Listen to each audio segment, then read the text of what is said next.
Todos acharam um texto bíblico?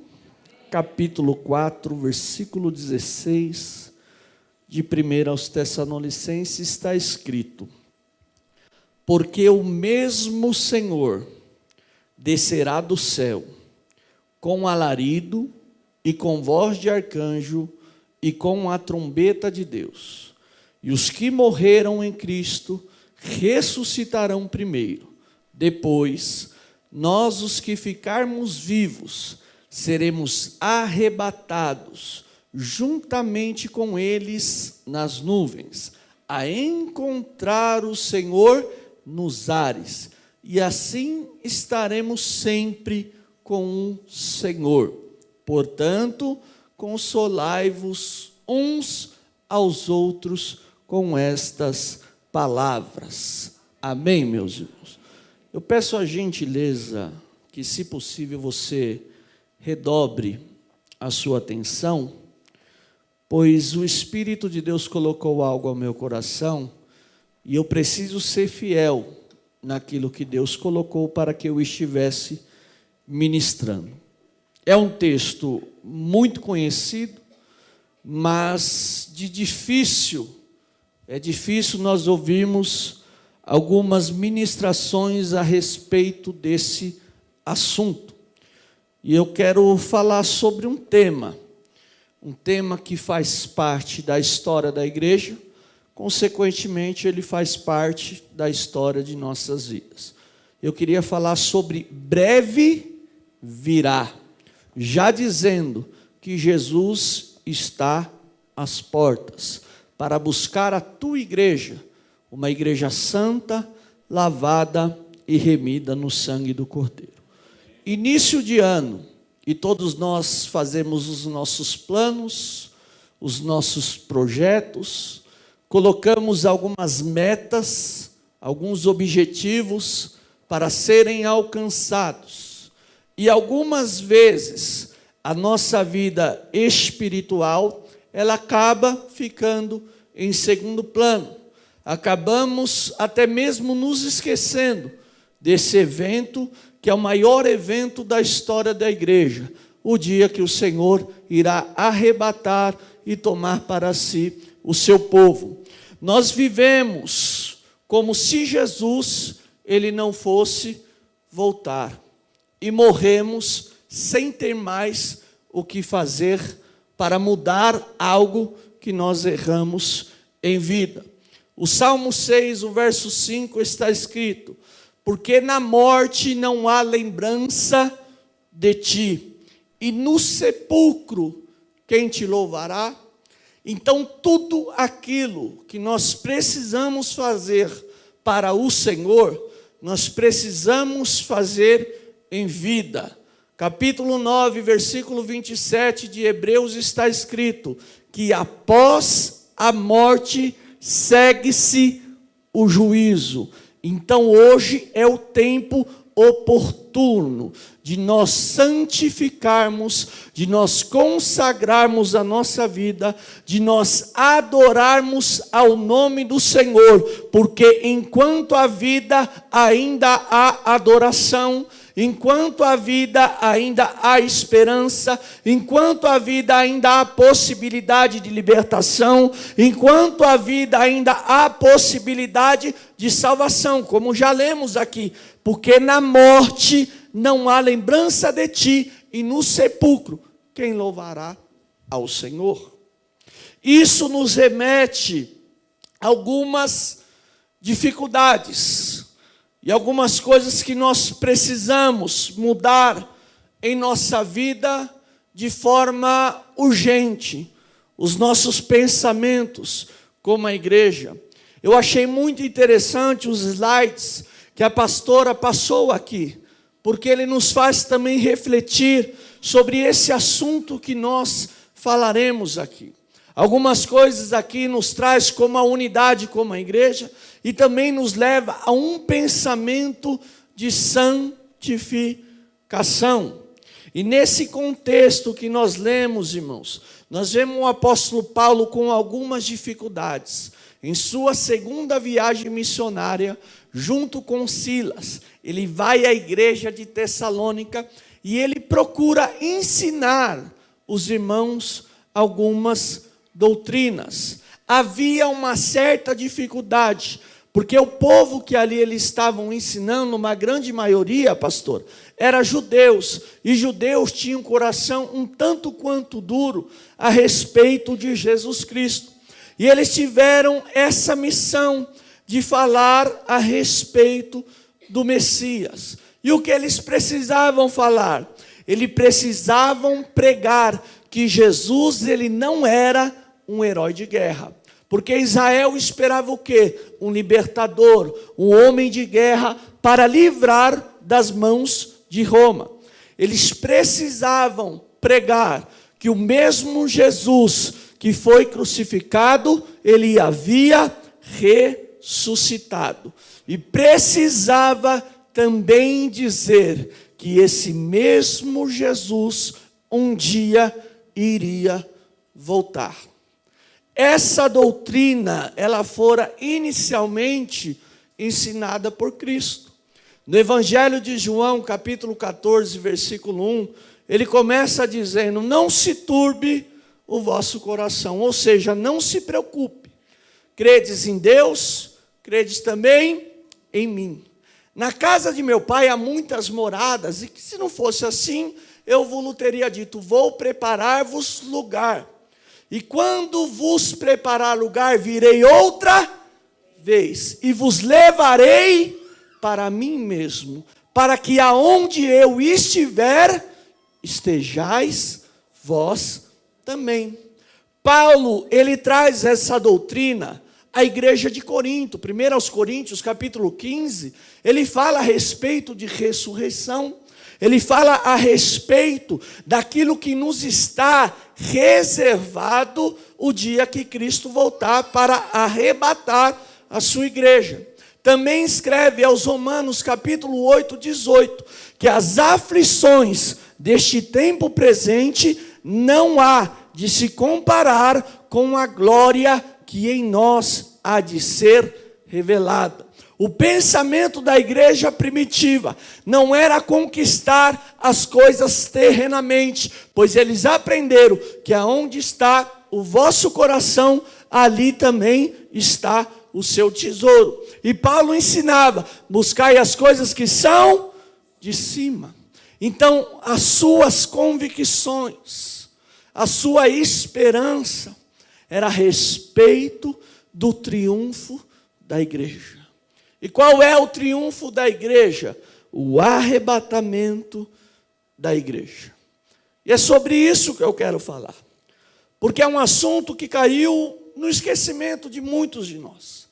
Tanto que a gente vê a igreja um tanto perdida, quanto fala nas questões de arrebatamento. Hoje nós vemos, professor Wagner, as pessoas preocupadas com uma suposta terceira guerra mundial. Hoje eu vejo pessoas preocupadas, presbítero Kleber, dizendo que o presidente da França, ele supostamente seria um anticristo. E eu já me pergunto, se ele se revela como anticristo, nós estamos enrolados, porque Jesus já voltou. Nós não subimos. Ou a Bíblia não passa de uma farsa. Então a igreja está um tanto quanto perdida a respeito desse assunto. E o Espírito de Deus ministrou algumas coisas para eu estar ministrando aqui nessa noite. Primeira coisa do capítulo 4, que o apóstolo Paulo ele exorta a igreja, e ele faz um chamado, é um chamado à santidade. No versículo 1, ele escreve assim: finalmente, irmãos, vos rogamos e exortamos no Senhor Jesus, que assim como recebeste de nós, de que maneira que convém andar e agradar a Deus, assim andais, para que continueis a progredir cada vez mais. Então você vai ver o apóstolo Paulo, ele ensinando a igreja como a igreja deve andar. O apóstolo Paulo ensinando qual é o comportamento que a igreja precisa ter. Aí entra a dificuldade da igreja de hoje. Porque nós temos o costume de dizer: mas ninguém tem nada a ver com a minha vida. Quem é o pastor, a pastora, quem é o obreiro, quem é o irmão, para dizer da forma como eu devo me comportar. Mas no Evangelho de Mateus, capítulo 18, versículo 7, vai falar a respeito do escândalo. E ainda diz assim, ó, ai daquele, porque vem o escândalo. E no versículo 8 conclui dizendo que se a tua mão direita ou teu pé escandalizar, é melhor arrancar. Ou seja, as minhas atitudes, a minha conduta, a minha postura tem que ser agradável aos olhos dos meus irmãos. E há uma exortação aqui, assim como Cristo nos ensinou, nós também falamos a respeito de como devemos andar e a respeito de como devemos nos comportar. Para quê? Para que continueis a progredir cada vez mais. Às vezes nos pegamos estacionados, nos pegamos parados e sem progredir. Por quê? Porque não nos atentamos à palavra, não temos nos atentado ao Evangelho, não temos nos atentado na forma como devemos andar, não temos nos atentado da forma correta como nós devemos nos comportar, e por consequência, nós não temos progredido espiritualmente, nós não temos progredido ministerialmente, e acabamos ficando na mesmice.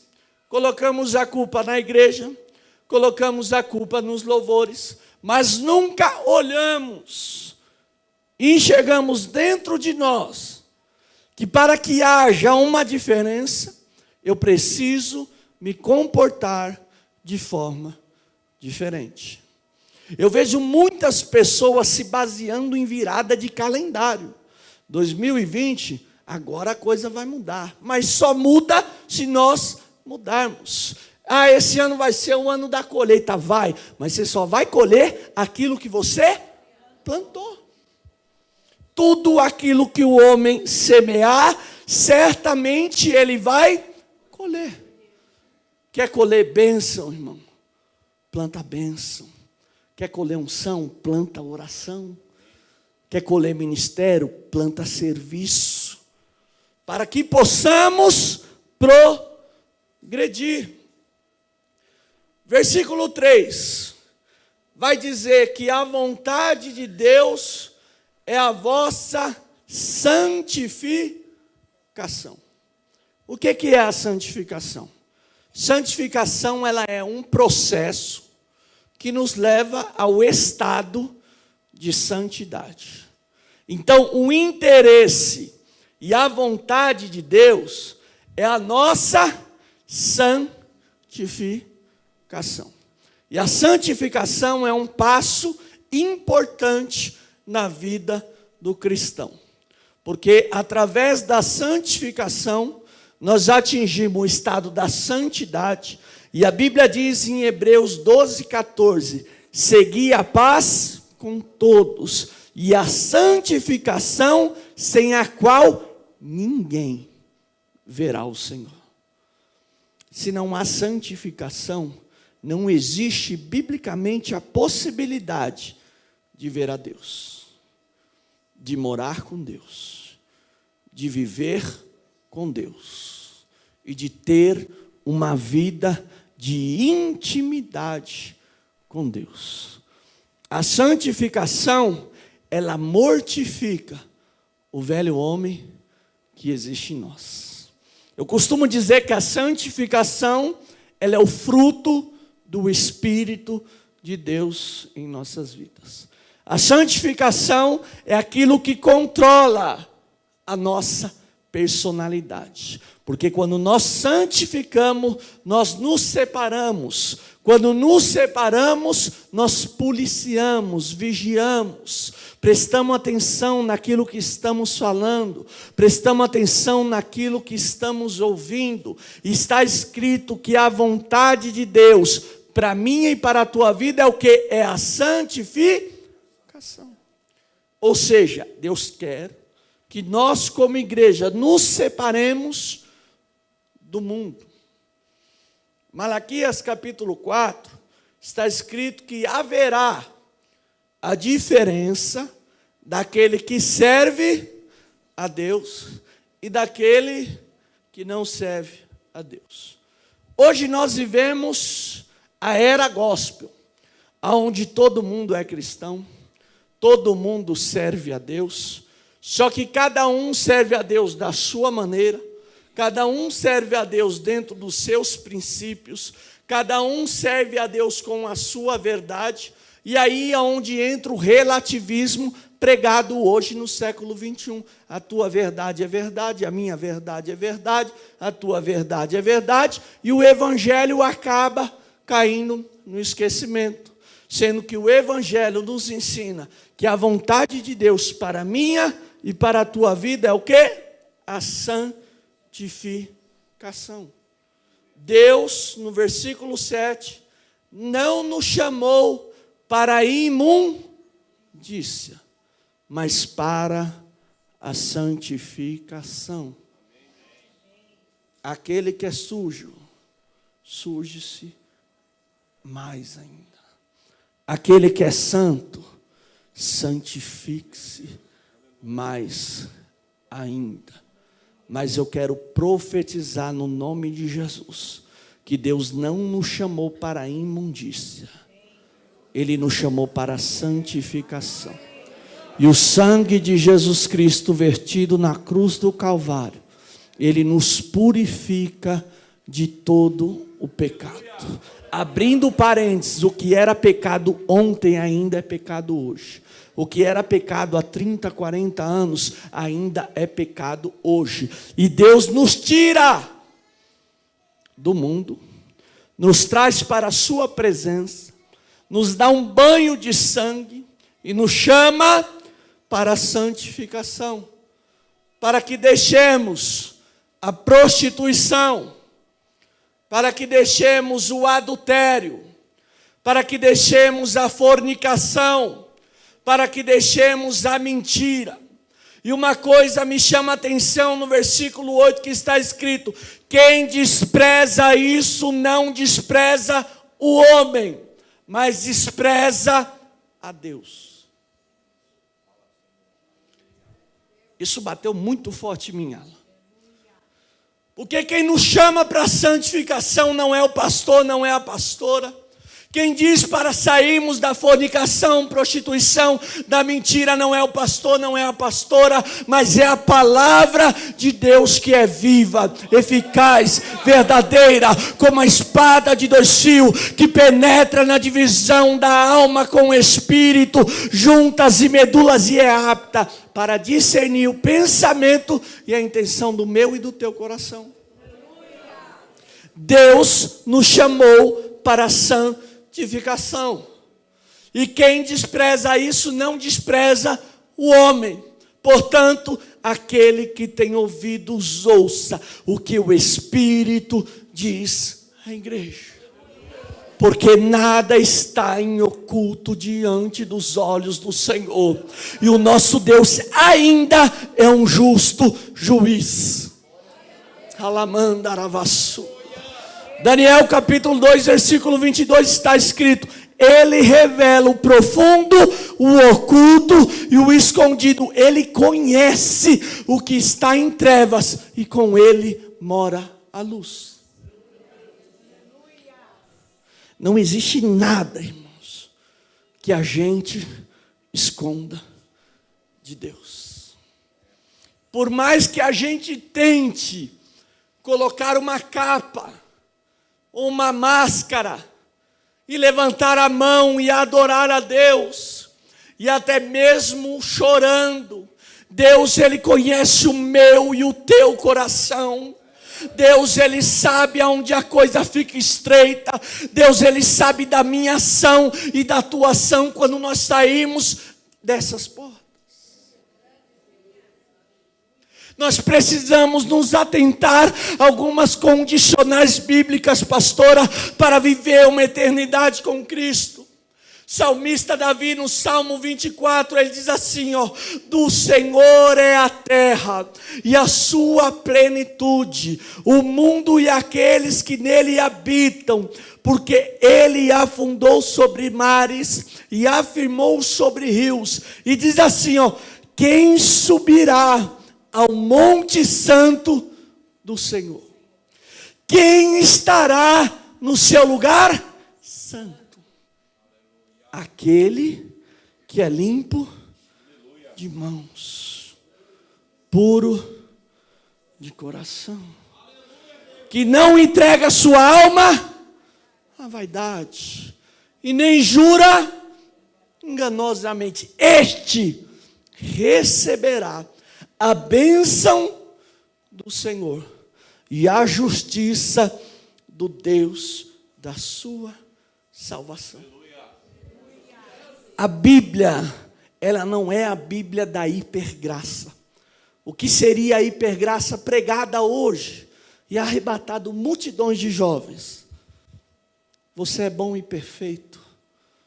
Você é tão semelhante a Deus que você se iguala a Ele. Você pode fazer o que você quiser, que Deus, Ele te ama do mesmo jeito. E com muita coragem que eu pedi a Deus, eu preciso lhe dizer algo, irmão, que dizem ser bíblico, mas não é bíblico. Deus, Ele abomina o pecado, sim, mas a Bíblia não diz que Deus ama o pecador, porque isso não é bíblico. Porque aquele que vive na prática do pecado, a Bíblia diz que não é filho de Deus, e sim filho do... Que bom que você sabe. Então o que acontece? A gente coloca uma liberdade excessiva na igreja, e a igreja acaba perdendo o temor, e se esquece dos princípios que estão na palavra, que nós precisamos andar em santidade ao Senhor. O nosso casamento precisa ser santo, o namoro precisa ser santo, a sua vida precisa ser santa, a sua amizade precisa ser santa. Para quê? Para que no dia que a trombeta soar, haja uma tranquilidade no meu e no teu coração. E possamos declarar, se a trombeta soar, eu vou junto com Ele. Para que possamos declarar de coração, Maranata, ora vem Senhor Jesus. Para que possamos dizer, bendito é o que vem em nome do Senhor. Para que possamos colocar a cabeça no travesseiro com tranquilidade e dizer, eu posso dormir e não acordar mais, eu estarei nos braços do Senhor.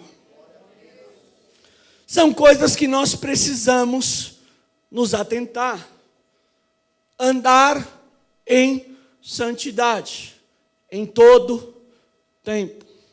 A gente tem um costume, a gente fala muito isso na teologia, que às vezes o culto é tão bênção, né, irmãos, que a gente sai cheio de poder, e a gente programa, amanhã, segunda-feira, eu vou consagrar, eu vou ler 15 capítulos da Bíblia, eu vou jejuar, eu vou buscar a Deus, eu vou ser outro. Quando acorda na segunda-feira, você fala, Jesus, por que eu acordei? Tão cansado, esgotado. Sabe por quê?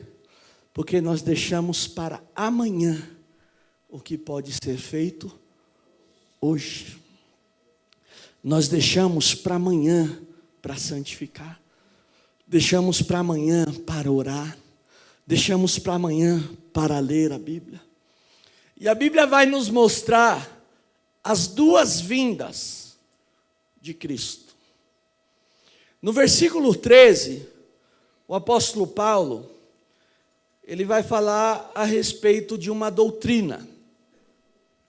E diz assim, não quero, porém, irmãos, que sejais ignorantes acerca dos que já dormem, para que não vos entristeçais como demais que não têm esperança.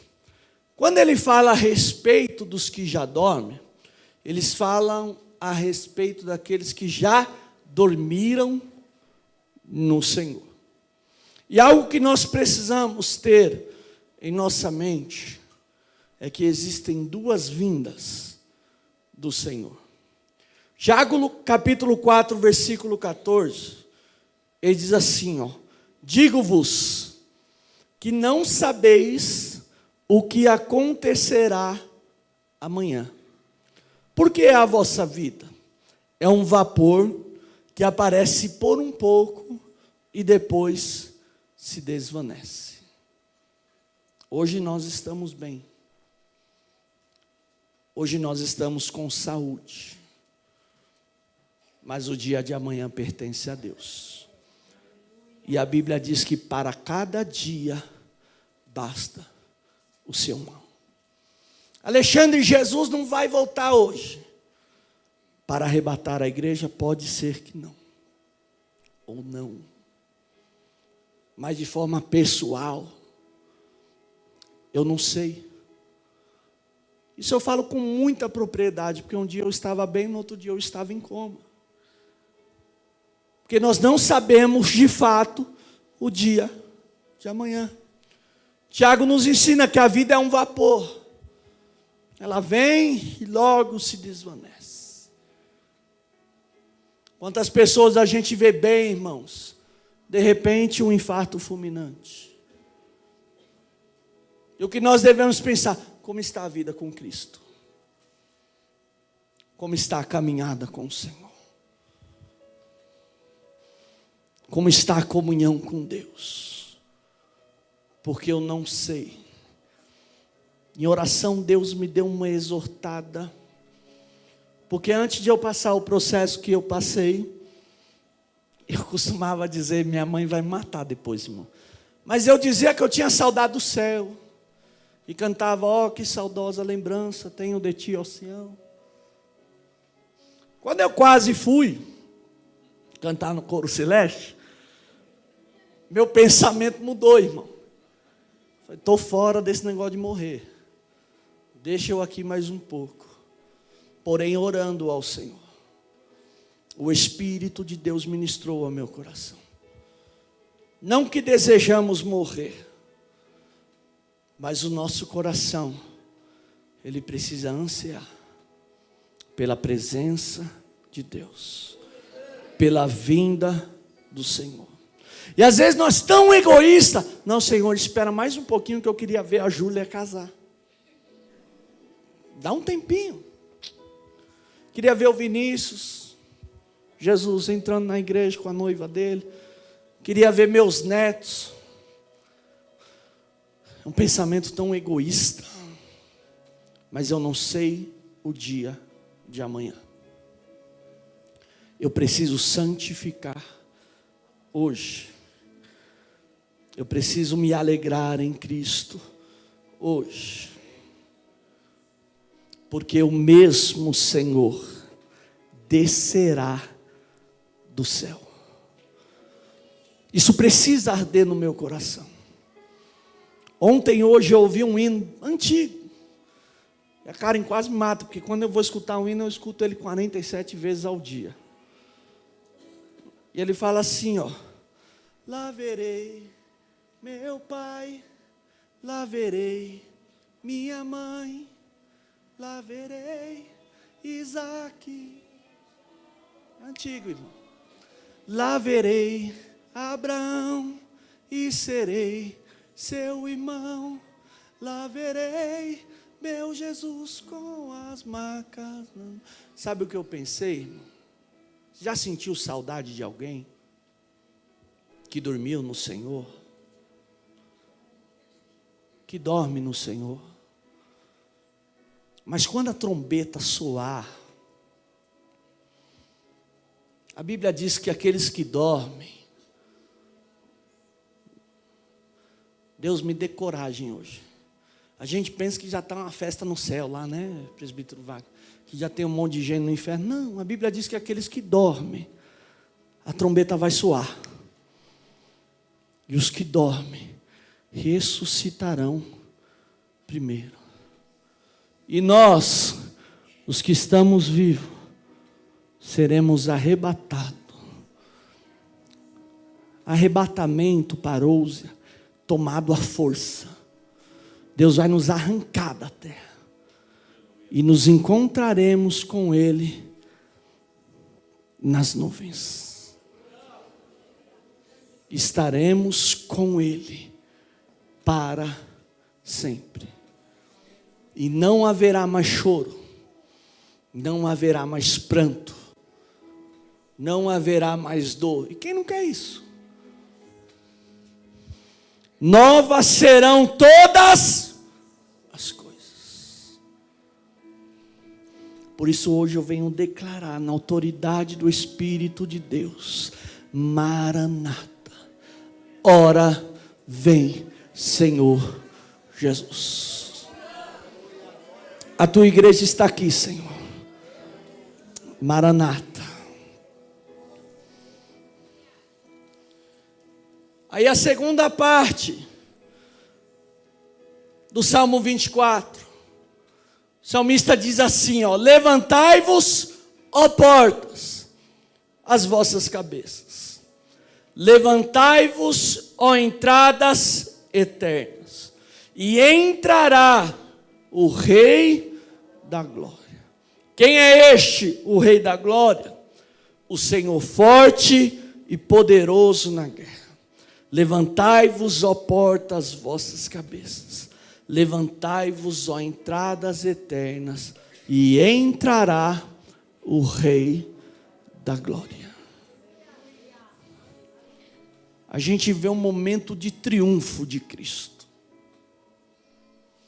O Rei da Glória. E o importante é que a Bíblia diz que nós herdaremos com Ele todas as coisas. Nós reinaremos com Cristo. A igreja arrebatada, a igreja lavada, a igreja comprada, reinará com Cristo. Estará com Cristo. Julgará com Cristo. E partindo para o encerramento, esse evento é um evento único. Não haverão 2 arrebatamentos de igreja. Mas, irmão Alexandre, eu assisti o filme Deixados para Trás, e lá o que ficou depois vai não, irmão. Se atente para a parábola das 10 virgens. Não é? Tem azeite? Tem? Preparada? Vem. Quem não se preparou, o que acontece com a porta? Por que a gente pensa, Jesus vai voltar, vai arrebatar a igreja? Agora eu vou buscar. Já era, irmão. O tempo é hoje. A hora é agora. Aí você está pensando aí, né? Alexandre, os mártires da grande tribulação. Isso é coisa para Israel, irmão. Isso não é para a igreja. Igreja é agora. Dispensação da graça. Nós somos dispensacionalistas. O que é isso? Nós vivemos no período da graça, aonde Cristo vem buscar uma igreja comprada, lavada e remida no sangue do Cordeiro. Não haverá segunda oportunidade. Não haverá segunda chance. Jesus está às portas. Existem sinais que precedem a vinda de Cristo. Olhai para Jerusalém, que é o relógio. E nós estamos assim, ó. Santificai-vos. Consagrai-vos. Porque é tempo de entrar na presença de Deus. É tempo de santificarmos. É uma palavra de reflexão, irmãos. Para que você pense que hoje nós estamos aqui bem.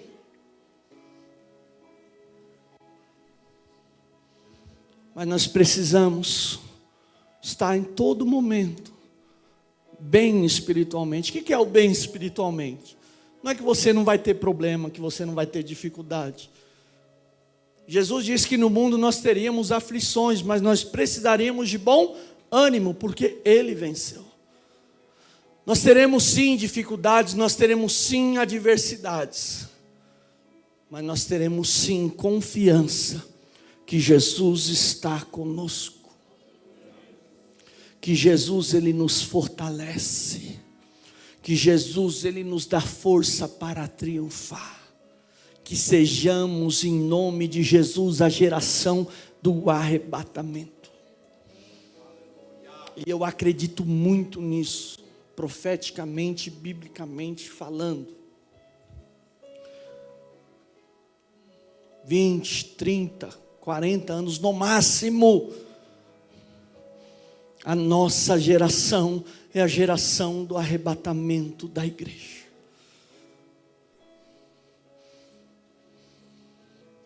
E nós precisamos ser a igreja comprada, a igreja lavada, a igreja com as vestes brancas.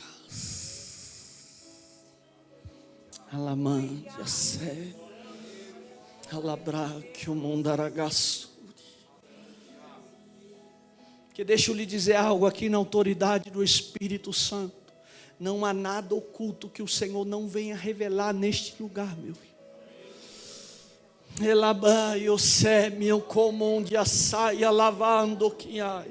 Porque é tempo de santificação.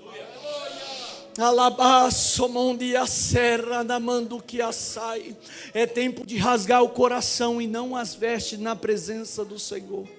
É tempo de se humilhar na presença daquele que vive e reina para todos sempre. Louvado seja o Cordeiro de Deus, porque tão certo como vive o Senhor ele irá santificar o teu povo. Ele irá lavar as vestes da tua igreja. Ele irá santificar o teu povo. Alamandio serra mando que andasse. Que eu acredito num grande propósito de Deus com você que está aqui. Deus fala com o presente, Deus também fala com o ausente. Tá? Deus te trouxe aqui para você ouvir esta palavra. No início desse ano, quem sabe você já projetou 2020 vai ser assim, assim, assim. Provérbios 16:1 do homem são as preparações do coração, mas do Senhor vem a resposta da língua.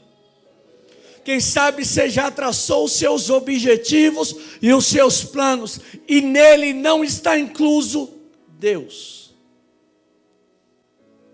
Rasgue e faça de novo.